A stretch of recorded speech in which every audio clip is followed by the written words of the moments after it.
Good morning, New Mexico.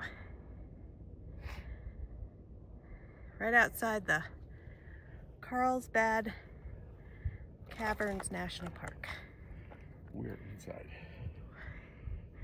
Currently, we are inside the park on the old Guano Old Guano Trail. Our rig right down there.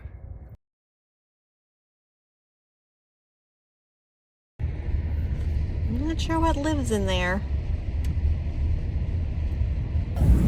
Since we headed up to Carlsbad Caverns a day early due to a severe windstorm coming in, we had a bonus day for exploring. We headed out early to Sitting Bull's Falls in hopes we would make it back before the storm was due to start. As you can see, we played it pretty close. Sitting Bull's Falls is a series of waterfalls located in a canyon in the Lincoln National Forest, about an hour from Carlsbad, New Mexico, and well worth the drive.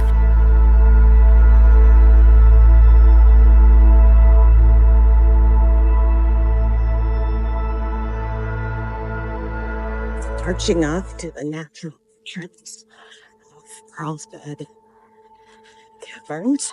It's a 2.5-mile walk. 80 flights of stairs, basically. Down, 80 stories.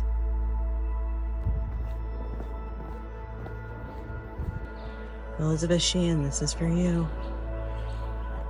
These are bats flying all over.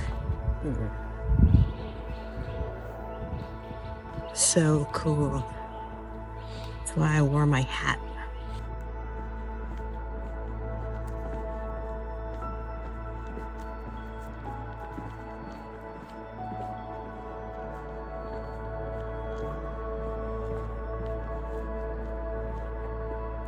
So cool.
All right, this is our second national park of the day. We are at Guadalupe National Park and Carlsbad Caverns.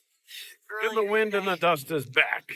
So, truth be told, we probably aren't going to do too much this park. We'll maybe do a little hike and make sure we get our stamp. But last night with the wind the way it was, neither of us slept very well. So we're pretty tired today.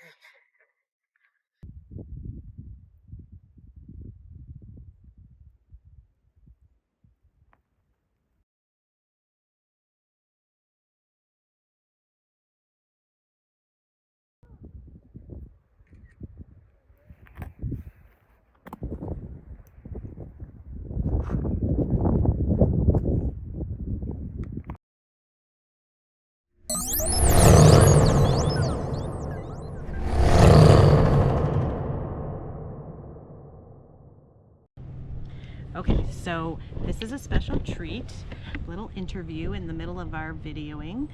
in our trip. So we are in Roswell, New Mexico, and we are here with our friends Travis and Michelle, and we're so excited to be here and to see them. It's our first Vermonters that we've seen, so that's been exciting. But I really wanted to talk to them about work camping. I think it's something that we all kind of, those of us that are out on the road maybe kind of consider. So I thought it would be fun to talk to them. So first, let me introduce you. Travis and Michelle. Hi guys. So, little background. We've known Travis for, I guess, forever. I don't know. It's been a long time. At least 30 years. Yeah. Somewhere around there. And Michelle and I work together at Wyndham Central. We're here in Roswell at a campground called Trailer Village RV Park. And I'll let them go ahead and talk a little bit about the RV park, the owners, and give us a little background about that. And then we'll talk about work camping. Go ahead give a little background on the campground. Background on the campground. Yeah. So it is a mile outside of Roswell. There are 18 nightly sites here. Most of the other sites are monthlies, so there's kind of a little community. Right now there's a lot of FEMA workers here. In September the town flooded. They had I think 7 inches of rain within 24 hours, so they were about 4 feet underwater. And when we got here, Travis rebuilt a lot of stuff for them. Helped rebuild a lot of stuff, yeah. Tell me how you got into work camping. Like, you are originally from Vermont, and I know that you wintered out here in the southwest last year, but tell me, and you didn't work camp last year, right? No, we didn't work camp last year. I know you spent a lot of time boondocking and getting stuck in the sand, that kind of thing. That's another story for a different day, yes. Okay. But how did you get into it? We got into it because he was bored last year. Yeah, watching me work. Right. You worked and I just sat around the desert enjoying the sun. I mean, it wasn't a horrible thing by any means, but I needed something to do. Okay. And we knew of work camping. Right. So did you like put together sort of a resume and send it out to places? Yeah, I did it. Your rejection is way higher than the acceptance. Okay. Don't let that get you down though, because it's finding the right fit and the right people to fall into place. Yeah. Okay. Same day that I ended up getting this work camp job, I was rejected from one that I was promised 3 months earlier. Okay. So it came at the right time. They're hard to come by, but they're also easy to come by. Okay. All right. So really spreading a wide net is important, right? Because you know you're going to get some rejections, and it's probably partially because you didn't have a lot of experience, right? So you didn't have that on your resume. Didn't know what we needed for experience really to be a work camper. Okay. It's kind of intimidating when you see some of the ads and stuff online for it. You know, you're like, I might not have those computer skills or anything, and you may not for some of the bigger campgrounds. But like the mom and pop smaller campgrounds, you know, you may find the perfect fit. Yeah. And it sounds like you did right here. For me, it was being able to take my talents and offer what I was good at to them.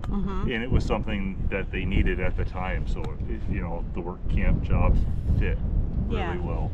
So there's a couple of different ways you can do it. Sometimes, this is my understanding, correct me if I'm wrong, but sometimes it is where you get your site for free, and then you perform some amount of work, and then sometimes you get paid for it, right? So every one of them is a different situation, depending on the campground. And we got another camper coming in that Michelle probably talked to today. Probably. And then it sounded like it worked out that then Michelle could pick up some hours as well. We camp hosts that were here prior to us, they just didn't work out and they left, so we felt semi-obligated to step in and fulfill their duties until we get ready to depart. Right. And so you're only out here until the end of March, and then you Right now, your plan is to come back, Yep. and Yep. because If we don't come back, I think the owners of the campground will hunt us down. and what are their names again? John and Morgan. And I met Morgan Yeah. in the when we checked in, and lovely young lady, and they're a young couple, which is it's so great to see In their 30s. in Yep. their and just to see the entrepreneurship, and take, they live right here on the campground, which they're not just pawning it off to somebody else to run. It's truly a family run business, and coming from Vermont, you guys know we are all about family business. Yes. Right? Yeah. Good. That's really nice. There's really a nice vibe here. I think that, as Sam and I have shared on different videos, there's some campgrounds that we just haven't cared for, and then there are other ones that could be very similar in as far as how close the campers are and all of that we just feel a really nice homey vibe too, and this definitely has that feeling. So we are so excited to be here with you. We're so and excited you're here. and I'm glad we could fit in a visit before you guys head home and we head further west. I'm jealous. All right, thanks guys. Thank you. We had a fascinating tour of Carlsbad Caverns National Park and a brief stop at Guadalupe Mountain National Park. After a quick overnight visit to Roswell, we headed over the mountains via Route 70, at Travis's suggestion, to Alamogordo. It was there we realized how much we had missed real trees and mountains. We grabbed a free dispersed camping spot right on Lake Holloman, just south of the Air Force Base. It was a nice, quiet spot, and Paul and Catherine, who were camped next to us, had plenty of suggestions for similar accommodations further along our route. White Sands National Park is very dog-friendly, so Annie was able to enjoy more of the park on leash with us. We may have cheated a little and let her run a bit while we were off by ourselves. I don't know what day it is. 22nd? Maybe. Come on, Annie. Oh, look at you go. Look at you go. You. Come on, you can do it. You can do it. Come here, Annie. You gonna come?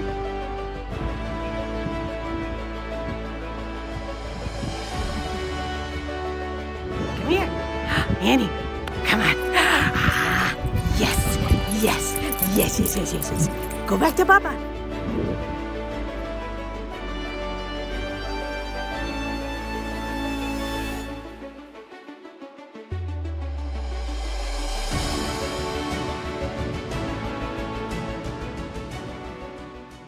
No trip to Alamogordo is complete without stopping at McGinn's Pistachio Land and getting some of the homemade pistachio ice cream. Make sure when you come to White Sands that you come and experience sunset. We've seen a lot of pretty sunsets, but this one was unique with the white sand all around us. We can follow the sun and leave the rain for somebody else. Let's help ourselves, leave our troubles